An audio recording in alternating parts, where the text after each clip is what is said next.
Welcome back to the Move IQ podcast. I'm Lexi. This is Nicola. Today we've got a very special Halloween episode for you. Yeah, we're calling it the Move IQ Brilliant. podcast. She went there. Love it. I did. Just did it. Just went for it. Do you like Halloween? Are you a fan? Love Halloween. Yeah. Favourite time of year. Me too. When it comes down to sort of autumn, winter time, everything's turning orange and then it's all going Halloweeny. I love putting my pumpkins out. It's just my absolute favourite. Cosy food, all of the things. Yes. All of the things. Do you decorate your house? Yeah, of course. Yes. Yes. Do you go all out outside? I actually Do you have like legs coming out the garden? Do you know what I have? So I've got 2 sausage dogs and they've got harnesses that have like bat wings on them. Oh my gosh, I need to get... Yeah, I'm that person. That's me. I'm okay with that. I really am. Do you get trick-or-treaters still? Because for the last 2 years, we have had no trick-or-treaters, and I'm quite disappointed. But this year, in my new house, I'm going to dress the outside and encourage people. We get loads. We run out of sweets every year. No way. Yeah, That's it's a huge thing where we live. Love it. Right. Oh, sorry.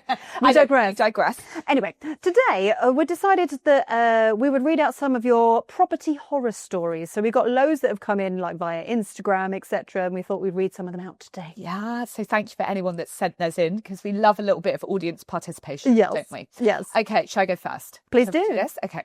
This is from Anna. Anna is a renter. So she says, I had just moved to London from Brazil and I was looking for a 1-bedroom flat in Shepherd's Bush. Mm-hmm. I viewed 2 in the same building, owned by the same person, one on top of the other. So I guess she's got into a building. There's like one flat on one floor, another flat on the floor above. Gotcha.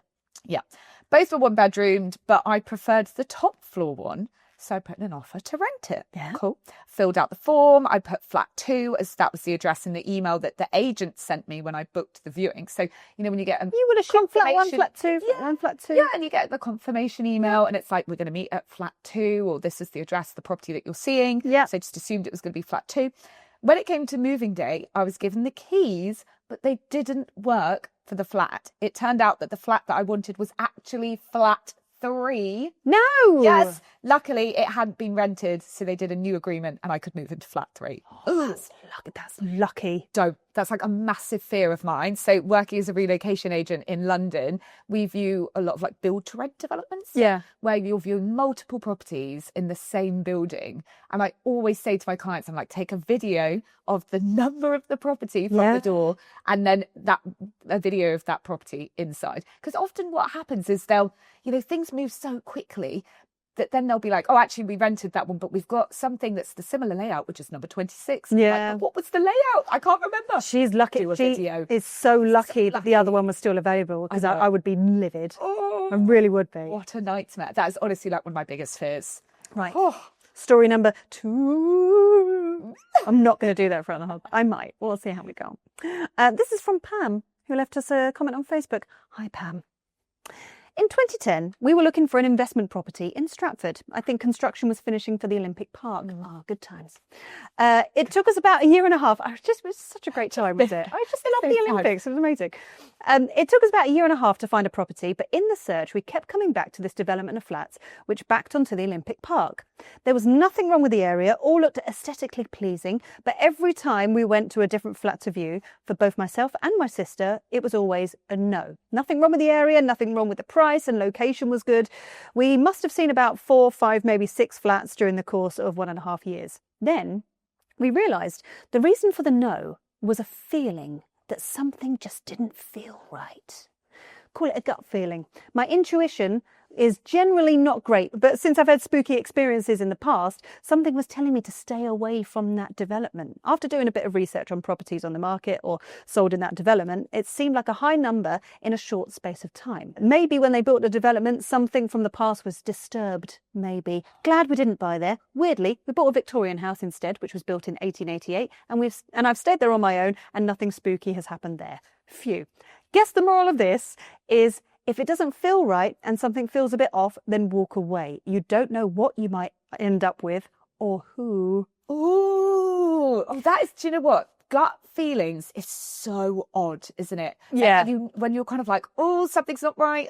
I don't like it. Can't put your finger on why it's not right. We did a whole episode on this, red flags. Red flags. And what to look for. Mm-hmm. Not necessarily red flags as in spooky spirits in the property.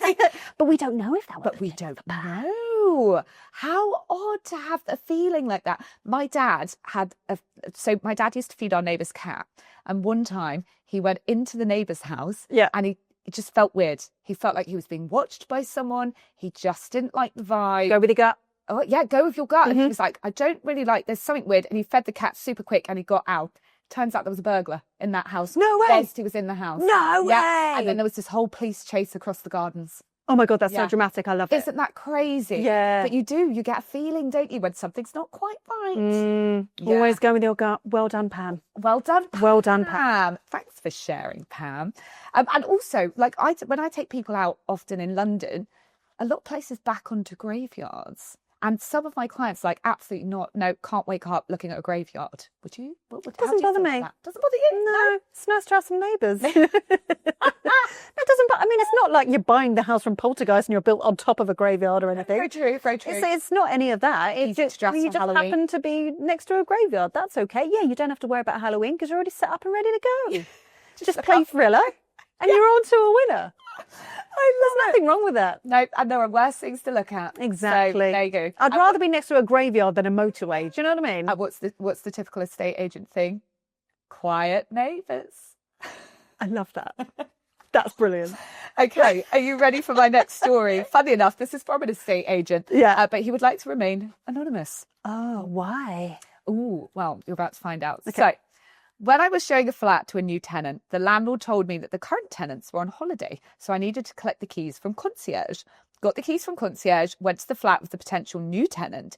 It was really messy, but we looked around the living room, one of the bedrooms, the bathroom, and then went into the master bedroom. Mm-hmm. There was a guy asleep, naked, Ah. on the floor. In brackets, he's put, luckily he was lying on his front. Oh, good.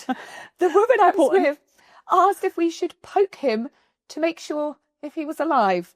We didn't. We quickly left and told the concierge. Why didn't you? Why didn't you poke him? Can I just say, I like people that don't take on a problem. They're like, I'll make this the concierge's problem. I want to make that my problem because I now have to poke him. I need to know if he's alive or I not. do think Why is he naked? Why is he in a place where he shouldn't be? Why is he on the floor? What's going on? I need to poke you. Are you alive? Are you okay? There are a lot of questions. I'm laughing because I'm assuming that he was alive. Otherwise, I feel like we would have known about it. Yeah, a little poke on the bum. Boop, boop. Come on, wake up.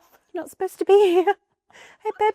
So many questions though around that. Why did he sleep through people walking into the was he? And they weren't meant to be there. Why was he on the floor? I know. I honestly thought this Was story there a bed? There was a bed. So why was he on the floor? I have so many questions. So many questions. That's really annoying. They haven't given a name because now I can't ask questions. You can't follow up on this story. But I thought this was going to end that the concierge then went upstairs and there was no one there. Imagine. Oh, I'd love that. That's what that would be horror juicy. movies are made of. Yes. Okay. Right, Next. ready? Yes. Now, this one is from Reddit, which means you know it's going to be a good one because it's from a landlord and I think it's from America because only in America would this kind of story happen. I have only ever evicted one tenant even though they paid their rent. The conditions were hard to describe but horrendous. So I filed after 6 months due to health department complaints. Turned out the last place that they rented was condemned and it was demolished. Once I had a possession order, I went there to change the locks. I knocked loudly and then yelled, "Landlord, anybody home?" No reply. So I went in to survey the damage. The tenant jumped out of a closet brandishing a sword. She yelled that she was a witch and would place a hex on me. And then she was gone when I went back with the sheriff to help enforce the possession order. What? I'm not even joking. She jumped out. She had a sword. She said she was a witch and then she was gone. I love it. That's insane. That's insane. I don't know what I would do in that situation. I think I'd be terrified for my life, but a great way. I would go, babe, the property's yours. Just take it. Yeah, a great way as a tenant not to get kicked out. I'm a witch. I've got a sword. Just let me be. Who has a sword? I Who don't know. randomly has a sword? Actually, no, I know someone that's got a sword. I won't name, but it's a walking stick. It's a walking stick that turns into a sword. I don't know if you're actually allowed it. That's what I don't know. That might be cut out the podcast. That's They're elderly because I think it's probably like a thing. Like a thing. Yeah. Anyway, that was another horror story. Good. Don't go Waiting over that to happen. sword. Okay, how about this one? This has come in from Instagram. It was sent to me and it's from Steph. She is at Steph, the property teacher Hi, on Steph. Instagram. Hey, Steph. She's actually got quite a few stories. So if you go have a look on her Instagram, she's got a few horror stories around viewings. Okay. Let's have a listen. Let's have a listen to Steph. Thank you. I'm ready. Okay. Weirdest experience in my life freaking ever. I've just got in and I've got to tell you about it. So I've just come out of a viewing in Wrexham. I was viewing on behalf of a friend of mine who lives down south, not for me. So anyone who's read my chapter in Women in Property knows about the viewing that I had with the Phantom of the Opera guy. If you don't know, you're going to want to read it. But until today, that was the weirdest experience I had ever had. Now, I walked into this property, older chap, lovely guy, bit eccentric, so he's showing me around. Turns out he's into taxidermy, but this isn't like the David Attenborough type exhibit taxidermy or National History Museum. This is like more like Wish.com starter kit taxidermy. He had frogs on his mantelpiece that I swear to God looked like inflated condoms, and somebody had stuck those like goggly eyes on. There was a fox in the corner that I thought, right, if there was ever a depressed person in Wetherspoons like a regular, that would be what they look like. He had squirrels that I can only describe as being ironed. So I'm there and I'm polite and I'm nodding and I'm like, oh yeah, very good. Oh, you must have been doing this a while. Oh yeah, very, very realistic. Polite. Then I clocks the sofa. There's a woman sat there. She's perfectly still. She's not blinking. She's not moving. So my brain, as it does, my brain automatically goes to, he's stuffed his missus. She's motionless. She's not blinking. She doesn't even look like she's breathing. And I'm thinking, bloody hell, he's branched out into humans. What do we do? Like, I'm on my own here. The agent wasn't there. Now, to be fair, she was in the living room, a bit further, like, away from me. I could only see like a side profile and I didn't have my glasses on. So I thought, well, she can't be dead. So I'm like trying to lighten the mood, like, yeah, you don't do people as well, do you? Anyway, he looks me dead in the eye and he was like, only when they don't pay rent. And I'm like, oh my God. And I laugh like a bit nervously. And then suddenly she starts to like turn her head, like slowly, like Exorcist slowly. She starts blinking and I thought, is this some sort of like skit? Is it a piss take? I nearly jumped out my friggin' skin, stepped back a bit onto what I can only describe as a badger in a fucking tutu next to a ferret in a wedding dress.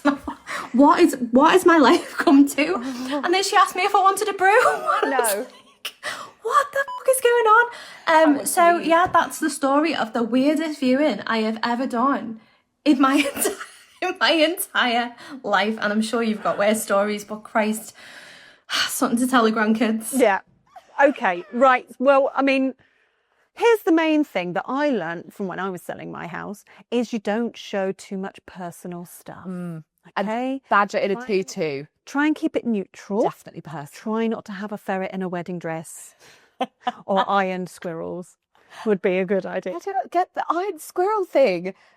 Mind-boggling, but I did think that was good. I mean, imagine the fear being there. She was on her own as well. She was on her own. I feel like that is a little bit of a lesson, isn't it? Like going to viewings on your own, fine, but maybe tell someone where you're going, give them the address, just for safety. Yes. You just don't know. You might be bumping into a taxidermist that wants to taxidermy a human. We just don't know.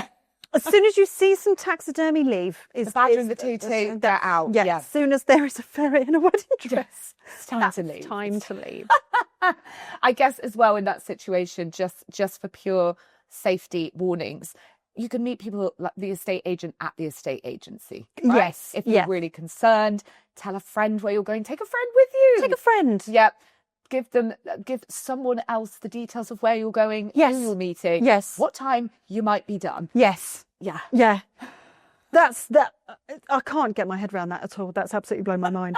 Right. I've got a final story here. Okay. I've still got badger and tutu in my head. Like, that's all I'm envisioning. Ferret in a wedding dress. Because where would you find a wedding dress that would fit a ferret? That's what's in my head. There are those dog wedding dresses you can get. I love that you know that. There are. Right. Final story. This is from the wonderful Lou Gookie. Lou Goo? Is that what you call her? Gookie. Love Lou. Yeah. Yeah. She's a total babe. Are you ready to hear it? Ready. Here we go.